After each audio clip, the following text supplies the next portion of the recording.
Halo Sobat Rich, ya bagaimana nih kabarnya Sobat Rich? Jadi di hari Selasa ini kita sedikit review terkait dengan pertandingan Timnas U23 Indonesia kemarin yang harus berhadapan dengan tim Qatar ya, Timnas U23 Qatar. Dan hasilnya adalah 0-2 tentunya untuk kemenangan Timnas Qatar. Nah, pertandingan yang terjadi di grup A ini, Piala Asia U23 tahun 2024 ini tentunya menjadi sebuah laga yang cukup dipertanyakan dan kontroversial. Ya, kenapa demikian? Karena Indonesia meraih 2 kartu merah dan harus bertanding dengan 9 pemain ya, melawan pemain dari Qatar.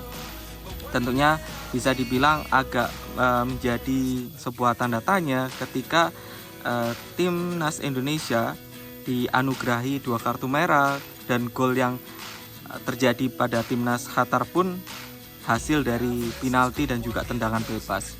Nah, tentunya dari hasil ini juga Sintayong melakukan protes karena 2 gol bola mati tersebut, dan akhirnya di pertandingan grup A Piala Asia yang digelar di Stadion Jassim bin Hamad di Doha pada Senin 15 April 2024 tersebut, Qatar memastikan kemenangan berkat sepasang gol dari bola mati ya. Jadi gol pertama mereka pada menit ke-45, tapi ada tambahan ya, menit 45, tambahan 1 menit sebelum turun minum, ini dari Khalid Ali bin Sabah. Nah, tim asuhan dari Lidio Vale ini mempertajam keunggulan menjadi 2-0 akibat tendangan bebas oleh Ahmad Al-Rawi pada menit ke-54. Memberikan kartu kuning kedua buat gelandang Indonesia Ivar Jenner pada menit ke-46. Dan Ivar Jenner akibat mendapat kartu merah tersebut, akhirnya pelatih Sintayong, pelatih kebanggaan kita, melakukan protes. Jadi sang pelatih Indonesia ini melancarkan protes usai Witan Sulaiman ini dilanggar oleh Saif Elden Hasan pada menit ke-56. Nah, Sintayong akhirnya menerima kartu kuning usai menyatakan ketidakpuasan kepada keputusan wasit Nasrullah Kabirov. Jadi timnas Indonesia ini serasa melawan tidak hanya pemain-pemain dari Qatar, melainkan juga wasit dari Nasrullah Kabirov juga ya. Jadi Indonesia mengakhiri laga dengan 9 pemain di lapangan, yaitu Sananta Dharma yang juga diganjar kartu merah pada masa injury time ya. Jadi tuan rumah Qatar langsung tampil menyengat dalam 3 menit pertama. Jadi pasukan Lidio Vale ini memberikan ancaman untuk pertahanan Indonesia. Kans pertama Qatar itu muncul melalui tandukan bek Saif Elden Hasan yang masih bisa ditangkap oleh kiper andalan Indonesia, yaitu Hernando Arif ya. Yang perlu menjadi catatan adalah timnas U23 Indonesia yang dibawa kali ini kebanyakan juga adalah timnas senior, yang maksudnya yang tampil juga di timnas senior dan secara umur muda gitu. Jadi yang paling muda itu Vietnam, kemudian ada Indonesia untuk timnas U23 ini. Di luar biasa sekali sebenarnya.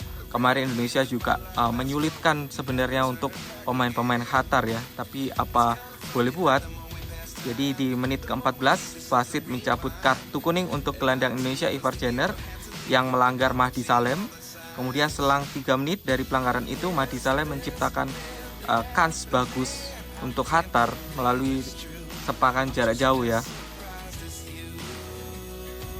Jadi timnas Indonesia ini mencoba merangsek ke kotak penalti Qatar dengan memanfaatkan lemparan seperti biasa, lemparan jauh dari Pratama Arhan ya, dan nyaris membuahkan gol pada menit ke-26. Namun lemparan Arhan ini mengenai kepala Hussein Muhammad Aldin dan menuju ke gawang Qatar. Dan tentunya kiper Qatar Yosef Abdullah sangat sigap menangkap bolanya pada menit ke-29. Jadi Sobat Rich, dengan hasil ini maka di grup A sementara ini Indonesia dikalahkan Qatar 0-2. Tapi tentunya harapannya, mungkin karena Qatar ini tuan rumah ya, jadi ada spekulasi-spekulasi yang berkembang jika wasit ini memihak kepada timnas Qatar ataupun dibayar oleh timnas Qatar. Tapi kita doakan sekali lagi Sobat Rich agar timnas U23 memberikan penampilan yang terbaik dan paling tidak bisa lolos hingga ke semifinal atau bahkan ke final, sehingga mewakili Indonesia di Olimpiade Paris 2024. Jadi timnas sepak bola Indonesia ini masih ada harapan untuk mewakili Indonesia di Olimpiade Paris 2024. Ya, sekian warta dari Piala Asia U23 2024. Kita doakan yang terbaik untuk timnas Indonesia dan juga atlet-atlet Indonesia lainnya. Salam sehat Sobat Rich dan sampai jumpa di video-video berikutnya.